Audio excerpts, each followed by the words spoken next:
Professeur Duré, le projet a été lancé en 2012. Où en est le projet aujourd'hui, le projet de la recherche médicale? Donc il avance bien parce qu'on avait pris un peu de retard en 2012, on a vraiment démarré en 2013 et c'est qu'en 2014 qu'on a inclus la plupart des patients. Et donc ici maintenant on est en train d'augmenter graduellement le nombre de patients inclus dans l'étude. On est à 211 patients, principalement des polyarthrites et des arthrites juvéniles, quelques cas de lupus et quelques cas de sclérodermie. Et donc tous ces patients sont diagnostiqués évidemment très précocement et pris en charge de manière systématique par les différents centres universitaires et non universitaires de la Belgique francophone. Pourquoi c'est important de soutenir cette recherche médicale lancée par CAP 48? Et pour commencer, pour Roche, le projet CAP 48 nous tient extrêmement à cœur. Nous mettons un point d'honneur à soutenir la recherche académique qui est essentielle pour augmenter, pour améliorer la compréhension des maladies en rhumatologie. Et si on ajoute à cela la médiatisation offerte par CAP 48 et la mobilisation chez un grand public, ceci permettra une recherche de longue durée et de qualité. Combien de patients font partie de ce projet CAP 48? Donc, il y a 211 patients qui sont actuellement inclus et parmi ces patients, surtout des polyarthrites rhumatoïdes, des arthrites juvéniles et 34 plus ou moins de lupus actuellement qui sont suivis, 3 cas de sclérodermie. Et donc ce sont des patients qui sont suivis partout en Belgique francophone avec un suivi tout à fait systématique de leur affection. Notre mission principale chez Roche, c'est de développer des produits innovants pour des maladies avec un besoin médical important. Et la polyarthrite ou l'arthrite juvénile en font sûrement partie. Donc comme les centres universitaires, Roche s'investit à comprendre ces maladies. Et c'est cette recherche qui a permis de développer des nouvelles thérapies ciblées. Et ces nouveaux traitements ont changé la vie des patients de façon positive. Qu'est-ce que ce suivi va permettre de découvrir peut-être à l'avenir? Donc il y a différents volets. Le premier volet, c'est le volet clinique, donc surtout d'avoir un diagnostic précoce et une prise en charge idéale avec un suivi précis qui va permettre d'améliorer aussi la compliance et d'avoir comme objectif d'avoir des taux de rémission relativement importants. Donc ça veut dire que le malade à 6 mois ne doit plus avoir de symptômes par rapport à sa maladie. On a déjà des données préliminaires dans la polyarthrite où près de 30% des malades sont quasiment asymptomatiques. Donc ça veut dire qu'on a influencé le long cours de la maladie. L'autre volet qui est évidemment très important, c'est tous les prélèvements que l'on fait à la fois au niveau des prises de sang mais également au niveau des prélèvements articulaires. Donc on va au cœur de l'inflammation synoviale et là on va essayer de déterminer, on a déjà des résultats préliminaires, de déterminer des gènes qui sont prédictifs à la fois de l'évolutivité de la maladie mais aussi de la réponse thérapeutique. Pourquoi vous avez voulu soutenir ce projet avec les universités, CAP 48 et la RTBF?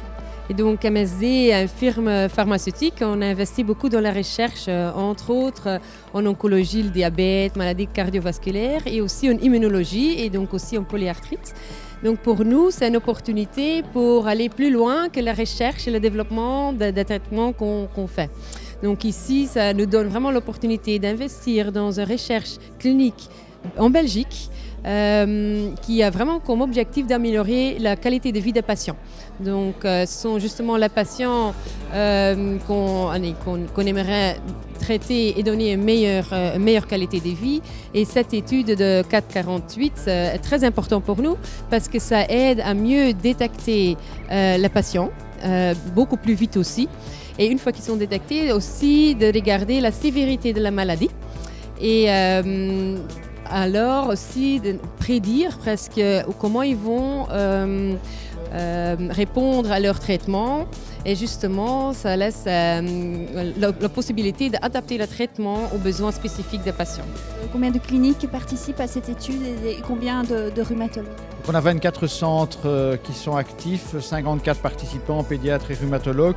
Donc on a ratissé assez large au niveau de la Belgique francophone et donc on essaie de motiver tous les médecins qui sont à même de voir ces diagnostics précocement, de les inclure dans l'accord CAP 48 en les aidant de manière logistique parce que bon, c'est vrai qu'il y a des prélèvements, c'est vrai qu'il y a des cahiers d'observation, mais tout ça est relativement, je dirais, bien structuré par l'aide que Tatiana Sokolova, la coordinatrice générale, fait au niveau de tous les centres. Donc on essaye vraiment au maximum, je dirais, d'implémenter le projet dans toute la Belgique francophone. Pourquoi est-ce important pour une entreprise comme la vôtre d'être justement sur le terrain de la solidarité comme ici avec CAP 48? Oui, je pense que la solidarité est très importante pour beaucoup de gens, surtout aussi dans une entreprise pharmaceutique comme la nôtre. Ça donne aussi l'opportunité d'être beaucoup plus proche avec le patient. C'est en fait pour le patient qu'on développe les molécules, qu'on développe le traitement et de le soutenir d'une autre manière aussi avec des projets caritatifs, avec des projets comme COP 48. Ça a aussi un engagement vis-à-vis de nos propres employés en fait, vis-à-vis le patient. Et donc comme entreprise par exemple, on donne aussi l'opportunité à tous nos employés, et on a plus que 1100 employés en Belgique, de prendre temps de leur travail pour justement soutenir des organisations de solidarité, des organisations ou des initiatives caritatives en fait. Depuis plus d'un siècle, Roche a exprimé son engagement, sa responsabilité envers la société par plusieurs projets sociaux. Et nous aimons mettre l'accent sur des projets qui font une réelle différence, comme le projet du professeur Duré, CAP 48. Donc une différence par leur innovation, la collaboration et la durabilité. Donc oui, on peut dire qu'aujourd'hui, Roche est reconnue comme une des entreprises les plus durables et responsables dans l'industrie pharmaceutique.